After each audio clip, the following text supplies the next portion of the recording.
Okay, good evening, Rabbi. We're going to discuss tonight about the time of the year now, right? Which is the 9 days. We have Rosh Chodesh Av tonight, Abba Leinu Tova, and we have the 9 days now until Tisha B'Av.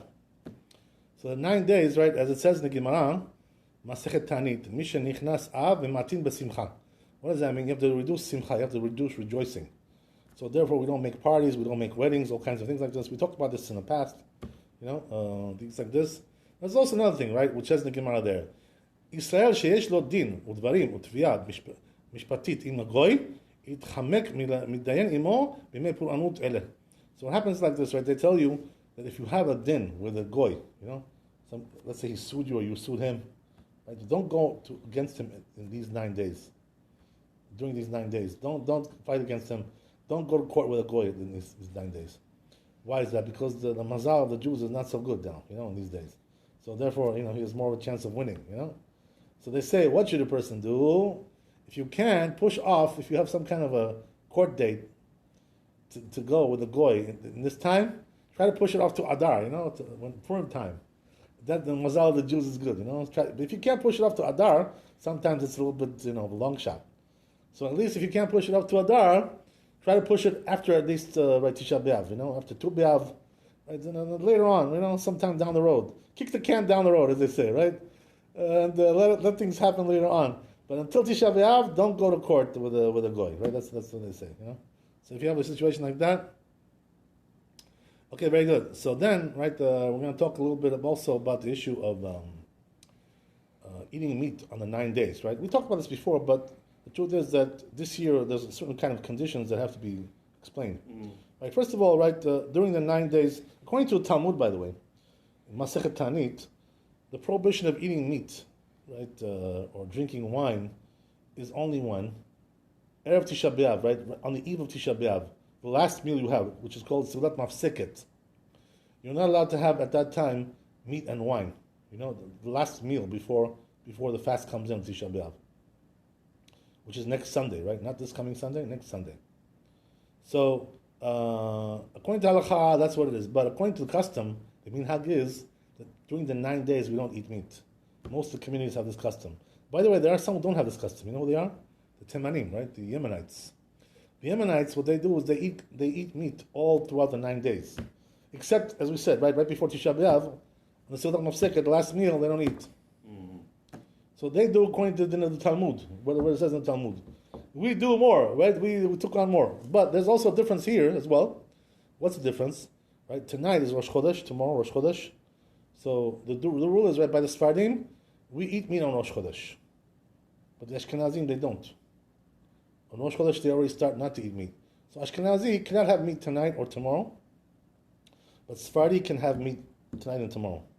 On Shabbat, everybody has meat, right? Because, Shabbat, we don't do morning. So everybody eats meat on Shabbat. That's not the issue.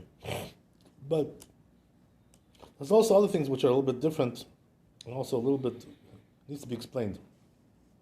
First of all, right, when we say we don't eat meat, what are we talking about, right? What's meat? So meat includes all types of meat, right? Like beef, lamb, right? Things like this, right? Chicken, also fowl. So we don't eat fowl either. So all these types of things we don't eat during the 9 days.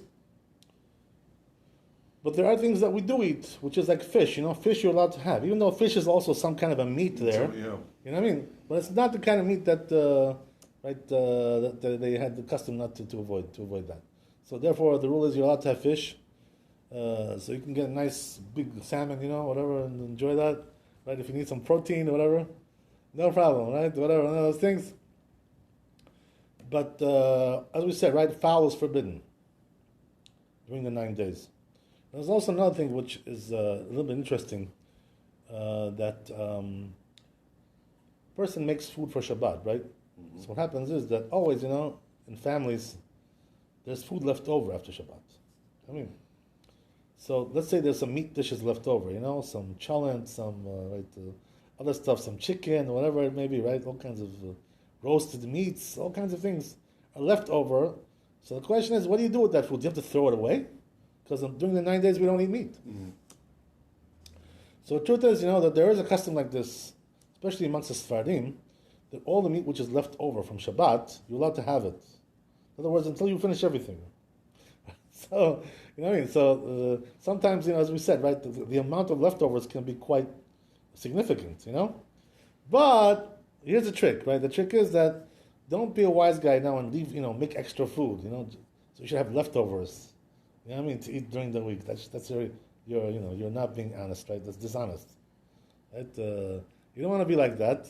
But what you can do is, just make your usual Shabbat. And whatever is left over, usually there is something left over. So that, right, there are some who say you're allowed to have that meat during the week, during next week, even though it's during the 9 days. So what's the reason, by the way? Why is that unpermitted? So there's a whole discussion in the Poskim. The Chidah talks about this. The Rabbi Shalman, he also talks about this. That the reason why they permit is because they say that since the meat was made for Shabbat, so it's basically permitted, that meat. You know what I mean? So then once it becomes permitted, it cannot become forbidden. You know what I mean? It already got like a permit. So it's already been permitted. So now you cannot say, "Oh, it's forbidden." What do you mean forbidden? It was permitted. Well, yesterday was permitted, and now it's forbidden. Right. So therefore, that's what they want to say regarding this custom. That since it's permitted already, so it's permitted throughout the whole week. So therefore, what should a person do, practically speaking, right? Practically speaking, let's get some, good advice going on, right, with these things. So if a person, as we said, right, had some leftovers from Shabbat, there's several things he can do. Number one, he can give it to his children, because children are not really obligated in this custom not to eat meat, especially the little ones, So therefore, if he wants to give it to the children, they're a little bit weak, they're not obligated to keep this custom. So therefore, you can give it to the children, number one. Right? What does that mean, children? Under, bar mitzvah, like, 6, 7, 8 years old, 9 years old, whatever, right? That's the idea. So you can give it to children, number one. Number two, also, as we said, right, that if a person, here's the thing, right? Since some allow us to eat meat that is left over from Shabbat, so a person can avail himself of all kinds of things. What does that mean? He can say like this, you know what? Like, I'm weak, I'm a weak person, and if I don't eat meat, I feel very weak. I feel very, inadequate. So therefore, right, a person like that is okay, he can have that. He can have meat. Because we're talking about meat which is left over from Shabbat. He can have that. So a person who is weak, a little bit sick, a little bit old, frail, people like this, who are not really in the best health. You know what I mean? And they need to eat meat to keep their health going. So that they can definitely avail themselves of this permission, this heter, to eat meat like that, So whatever is left over from Shabbat, as we said, right? A person who eats that stuff has what to rely on, definitely, Especially if he eats it on Malav Malka, right? Malav Malka is the meal after Shabbat, Saturday night. So there, it's a mitzvah to eat, that meal. So since it's a mitzvah, all the more so, right? You can have that meat during that meal that was left over from Shabbat. That's it. Okay, so we also have another issue, which comes up sometimes, that a person is making a meat dish, right, for Shabbat, let's say, for next week, which is called Shabbat Chazon, the Shabbat that comes before the fast. So what happens is, right, that a person sometimes making a meat dish, he needs to taste it in order to see, if it's cooked well, and maybe he needs some spices and things like this. So if a person is allowed to taste the meat on Friday that he's cooking for Shabbat, we're talking about next Friday, right? This Friday, all the more so, he's allowed to do it. Because we said, right, on Rosh Chodesh, custom of Sfaradim, it's to be lenient. Custom of Ashkenazim is to be machmir. But even if you're machmir, even if you're stringent, when it comes to tasting the food for Shabbat, since you need to do that in order to cook it well, you're allowed to taste it. That's also another thing, what you're allowed to do. So there are some, permissions here, loopholes, whatever you want to call them, right? That the person can use according to his needs, right? According to the situation that he's in. Another interesting thing is, about drinking wine. So, as we said, right, according to halakha, the Talmud says like this, that you're not allowed to have meat and wine during the Seudah Mafseket, the last meal before the fast, right? By the way, this year, here's the thing, right? This year, Tisha B'Av falls on Sunday because it really falls on Shabbat, but it gets pushed to Sunday because we cannot fast on Shabbat, as we said. There's no morning on Shabbat. So what happens is, right, that the last meal you're having is the Seudah Shlishit, the third meal on Shabbat. So there, right, there's no rule like this that you cannot have meat. On Sadash Tishit, on the third meal, during next Shabbat, you can have anything you want. All the meat in the world, if you want, you can have. That's the thing, Even though it's the last meal before the fast, but since it's Shabbat, we don't give you any limitations. You can eat whatever you want, right? It says in the Talmud. A person can eat like, King Solomon, Shlomo Melech, he can eat like that, the way he used to have on his table. All the good foods, all the fancy foods, all the good things. Whatever you want to have, gulo dasalo, whatever it is, right? You can have. So, this is the way it is, right? That there are certain ways that a person can avail himself of all kinds of things. But regarding drinking wine, right, here's the interesting thing, right? That there are different customs, by the way, regarding this. There are some who don't drink wine during the 9 days at all, right? There are some who have custom like this, but there are also other, there's some Sephardi Kehilot, some Sephardi communities that they do drink wine during the 9 days, and during the week of Tisha B'Av they do. So the truth is, if a person wants to do this, to drink wine and grape juice and things like this during those 9 days, and he's Sephardi, he doesn't have a set custom in the place where he lives, like in America, There's no set custom here. There's different customs. Everybody has different custom. So there's no set custom in America. So therefore, if a person wants to be lenient and drink wine during the 9 days, he can get away with that, basically, right? It's possible to get away with that. If he wants to be machmir, very good, Baruch Hashem. But even if he wants to be machmir, one thing, right, that when you're making Havdalah, after this Shabbat, right, Motzi Shabbat, you're making Havdalah. So the truth is, what the Ashkenazim do? They don't drink the wine with Havdalah. They give it to the child, right, to drink. They don't drink it themselves. Why? Because they're already not allowed to drink wine during the 9 days. So therefore they say, even on Havdalah, which is a mitzvah, they still refrain from it. But the Sephardim don't have this custom. Even the Sephardim that don't drink wine during the 9 days, but for Havdalah they drink it. Why? Because it's a mitzvah. Right? So for mitzvah, there's no rule like that, for mitzvah. So therefore for Havdalah, if a person is making Havdalah, and even though he doesn't drink during the 9 days wine, but because it's Havdalah, it's a mitzvah, he's allowed to do it after Shabbat. That's the thing, So therefore, there's no problem with making Havdalah. So each one goes according to its custom, whatever it may be, right? That's the idea. Okay, very good. So let's go on a little bit.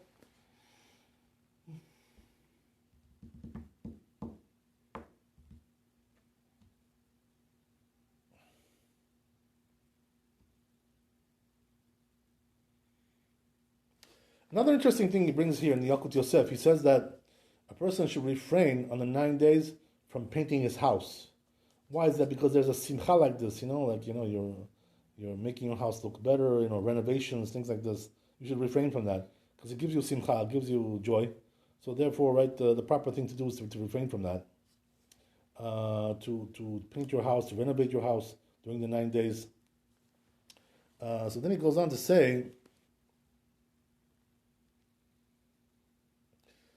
also, as we said, right, regarding weddings, right, on the 9 days we don't do weddings. That's what it says in Shulchan Aruch. Why? Because it's not a good siman. It's not a good sign. We already discussed that already before in the other lectures, so I'll leave that behind a little bit.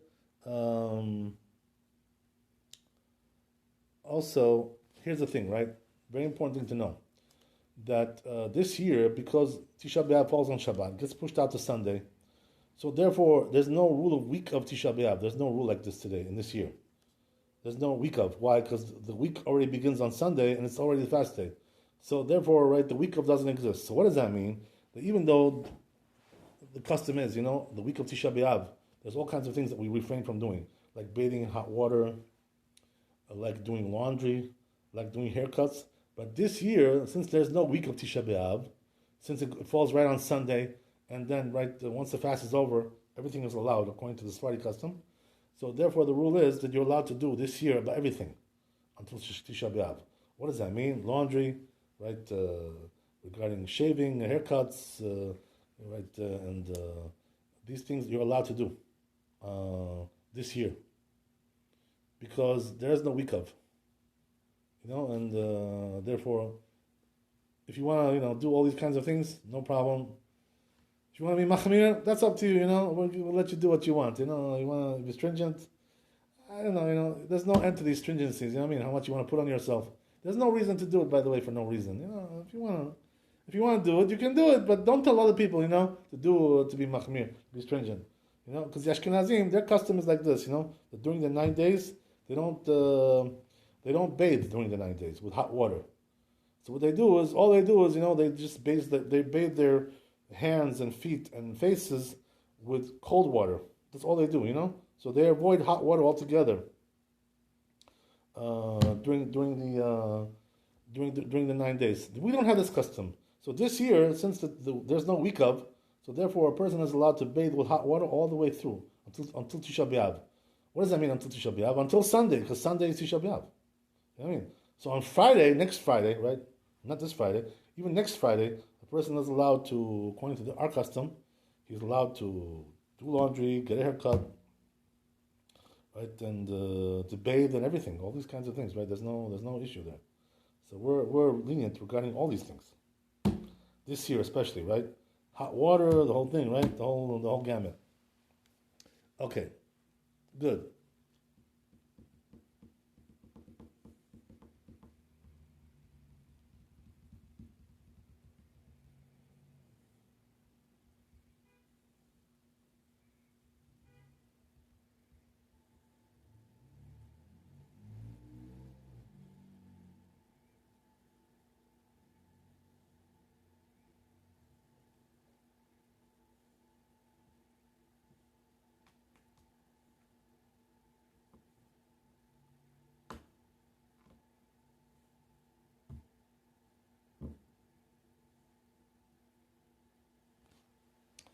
Another interesting thing, to point out is like this, that, as we said, right, that the custom is not to, during the 9 days, to have meat, in general, as in general sense.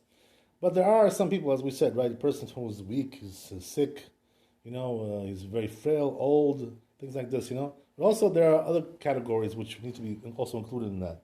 Like, for instance, the woman who's pregnant, or a woman who's nursing, or she just gave birth, recently, like, last 30 days. So people like this, we allow them to have meat because sometimes they're weak. They need to, strengthen their bodies. You know what I mean? So we allow them. So we allow them to break this custom because the custom is not really relevant to them so much. It's not really their forte, to get involved with this. Yeah. So this custom really, who does it really apply to? Somebody, a person who's normal and healthy, a normal person, healthy person. So therefore, people like this, we're more lenient with them. Okay, good.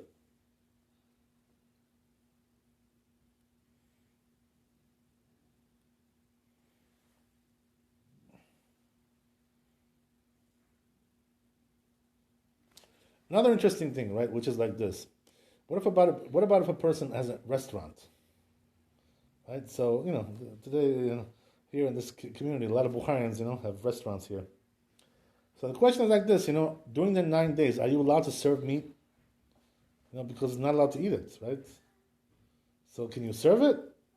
You remember that story, right? Yeah. They are. Yeah. They are. So, okay, yeah, good. Yeah, you're right. Yeah. So, question is why, though, right? What's the reason behind that? Yeah. So the reason is because I think it's locked. I don't know, but Yeah, you can't open it. they locked it. It's locked. Locked. You got to go out from downstairs, I think.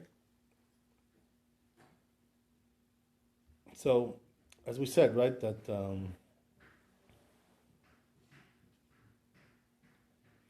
if you have a restaurant, are you allowed to serve meat? And the answer is yes. You know why? Because as we said, right, there are people who can eat meat during the 9 days. All kinds of people like this. They're weak. They're not healthy. They're sick. Pregnant women, nursing women, right? All kinds of categories. Old people, frail people. What about if a non-Jew comes into your restaurant? No problem. Feed him whatever he wants.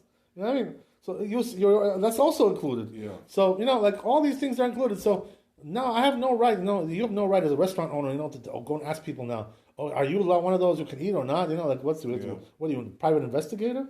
You know what I mean? He makes his own decision. Whatever he wants to do, let him do. He knows his own situation. You don't have to go around and be a policeman. And to ask them, like, what's in your business?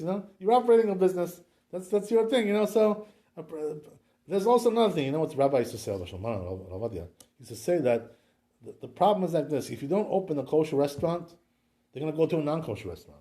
You know what I mean? So you're going to make them do something worse. Yeah. You know, so even the ones who are sinning, you know, and they should be really keeping the law of you know, not eating meat.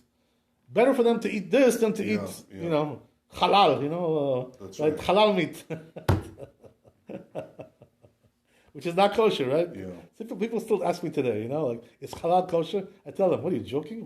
How can be halal be kosher? Totally treif. Totally non-kosher. Right? It was on Tisha B'Av, right? Moshe from Apisga told me that because the Ashkenazim suffer more in life, we keep it. But yeah, it's true. Yeah. It's true what he's saying. There's a lot of truth to that. Yeah. So, therefore, right, the rule is we keep the restaurants open. You know what I mean? We don't do this kind of thing. Okay. Yeah. Very good.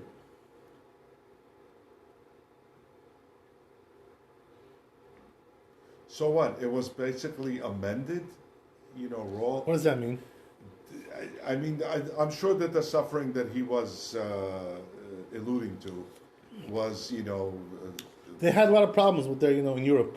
World War. So therefore, you know, they became more stringent. Yeah, yeah.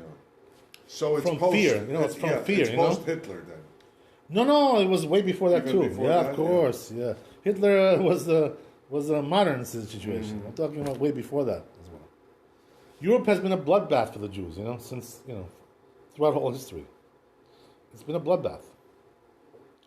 Europe is full of Jewish blood. Yeah. Okay, very good.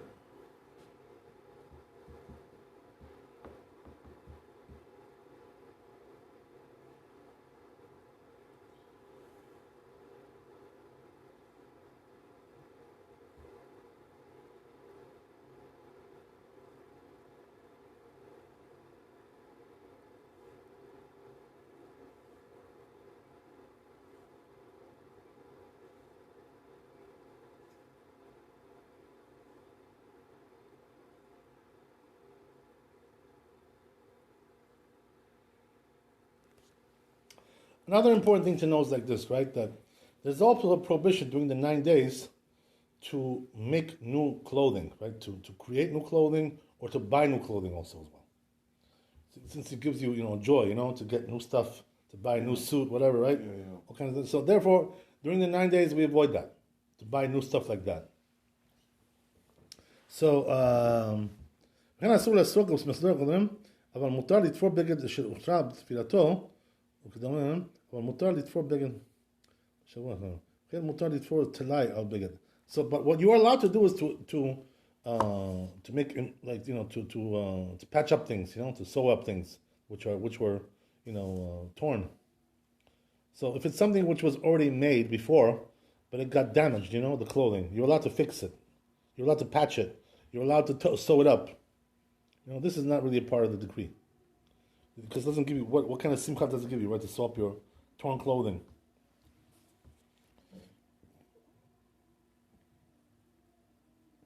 Also, right, included in that as well is the shoes as well, you know? That you should not make new shoes. A person should not make new clothing or make new shoes, or also to buy new shoes. Right? But what is allowed to do is like this, you know, if you need something, let's say for Tisha B'Av, like sneakers, you know, because you're not allowed to wear leather on Tisha B'Av, you know, just like Yom Kippur. So therefore, if you need like sneakers, you know, which are made out of cloth, because of the fast, you're allowed to buy, because that doesn't give you simcha, right? It's for the need of the fast. So like things like that you're allowed to do, you know? But in general, a person should not go out and buy new clothing, you know, during the 9 days.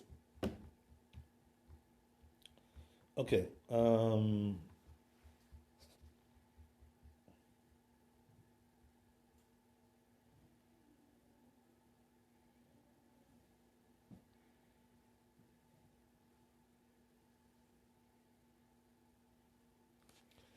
So basically, right, during the 9 days, this is what we have, you know. So there are some limitations during the 9 days of what we can do or not to do. So a person has to, right.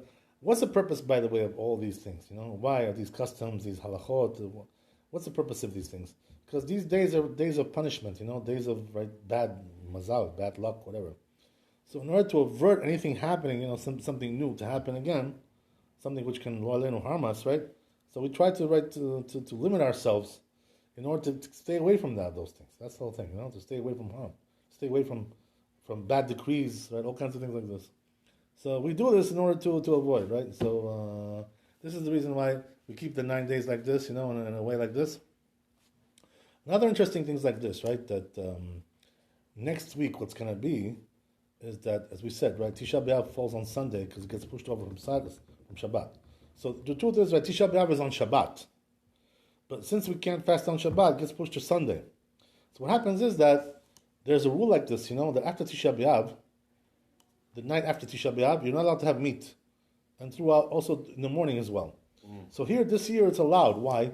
Because this year, since it's pushed off already, the fast from Saturday to Sunday.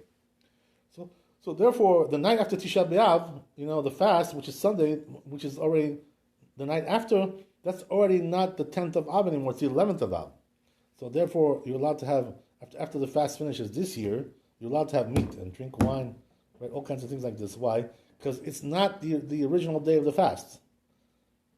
Because the reason why they said not to have wine and not to eat meat after the fast is because the Bet HaMikdash was burnt at that time. The Bet HaMikdash, they set fire to the Bet HaMikdash, the Romans, right? They set fire to it on Tisha B'Av, but it was like towards the evening, So what happened was that most of the building got burnt actually the day after. So therefore, right, said Rabbi Yochanan, if I wasn't there at that time, when the rabbis made that decree to fast, I would have made it on the 10th of Av, not on the 9th of Av, because most of the building was burnt on the 10th of Av. So therefore, the 10th of Av is also like, a sad day, because the building was burnt at that time. But this year, what happens is that the fast ends on the 10th, and therefore, right, the 11th, which is the night after, is already allowed, because the 11th was not part of that. So therefore, this year, we also have another leniency, which is that you can have, right after the fast ends, a person can already have meat and drink wine. Right? Unlike many other years, right, which doesn't happen this way. Also, another thing to know, right? So this is also important thing to understand. So we do have a lot of leniencies like this year, right? We have all kinds of things like this, so it makes life much easier, And there's really no reason to make life harder for yourself. Try to be like a hero, There's no, unless, you feel like the pain of the destruction of the temple, you're so in tune with that. If you're such a holy man like that, okay, fine, whatever. You want to afflict yourself a little bit, whatever. That's good, But don't afflict anybody else, Just afflict yourself only. So this is the way it works. So okay, very good.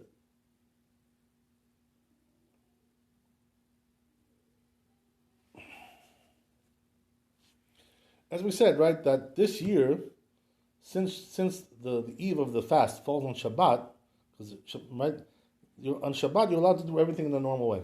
So what does that mean? Eat good, whatever you want, right? Don't limit yourself on Shabbat.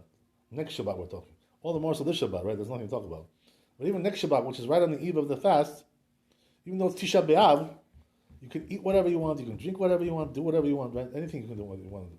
Shabbat. There's no avarut. There's no fasting. There's no mourning on Shabbat. It's considered to be totally a holy day, right? No sadness there, right? No destruction, right? None of that stuff, right? No exile. Shabbat is totally holy. So therefore, there's no powers of non-holy there coming into Shabbat. So do everything in the normal way. There is one difference, by the way, between the Ashkenazim and Sephardim. Even though the Ashkenazim also on Shabbat, they eat whatever they want. That's just like we do. Regarding eating, they do. But here's the difference, right? One of the differences is that when it comes to being with your wife, which is also mitzvah on Shabbat, so they don't do it. In other words, on Tisha B'Av, if Shabbat falls on Tisha B'Av, they don't do it. Right? They refrain from that. But we don't refrain from that either. So, right, this is also another difference that we have between them and us. So the Sephardis like sex more. Well, that's the thing, right? That people always ask me questions about this, Yeah. So the truth is, when it comes to Jewish outlook, ashkafa, in Judaism, it's not, considered to be a dirty thing. You know what I mean? It's considered to be something very holy, actually, right? The union between the husband and wife, two partners, right, who are doing everything in the holy way, according to halakha, with love, with admiration and good relationship.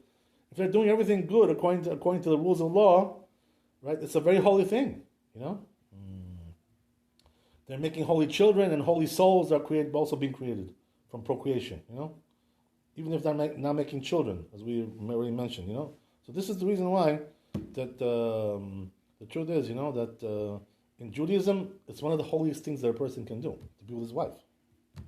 Because that union, unites the soul and makes it into one. That union makes a lot of holy things happen. It's, what do you call it, right? It's conducive to all the holiness. Very much so, So it's considered to be a big tikkun. That's the thing, a big rectification. That's the way Judaism looks at it, by the way, So we don't look at it as a dirty thing. When does it become dirty, right? The sexual activity, when it's done against halakha, right? When you don't do according to halakha.